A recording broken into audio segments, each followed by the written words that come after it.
আসসালামু আলাইকুম রহমতুল্লাহ। দেশ দূরান্ত থেকে যে সমস্ত ভাইরা এই ভিডিওটা দেখতেছেন, ভাই আমাদের খামার 5,000 সিটের খামার, বা এই পাশের নদী ভেঙে খামারটা আপনার পুরা তলায় গেছে। খামারে মুরগি ছিল আপনার 2,500 মতো, 2400 মুরগি ছিল ভাই। তো সেখান থেকে ভাই মাত্র হয়তো 3 মতো মুরগি বাঁচানো গিয়েছে, বাকি মুরগি সব মারা গেছে ভাই। তো ভাই যারা ভিডিওটা দেখতেছেন ভাই, সকলে আর কি সতর্ক থাকবেন। দুর্যোগপূর্ণ যখন আবহাওয়া হবে, দেখেন ভাই সকল মুরগিগুলো কীভাবে মারা গেছে, একেবারে অসহায়। রাত্রের ভিতরে পানি উঠছিল 3টের দিকে, ঘুমান্তছিলাম ভাই।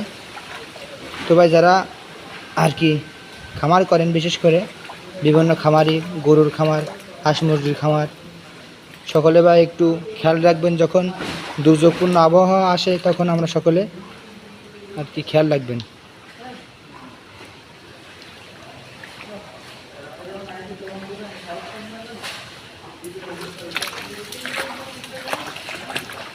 ভাই অন্ধকার আছে, দেখা যাচ্ছে না। তো ভাই অনেক বড় মুরগির ঘর আর কি, 7 লক্ষ টাকা খরচ করা এতে আপনার। দেখেন ভাই সব পানি দিয়ে তলানো, সম্পূর্ণ তলানো।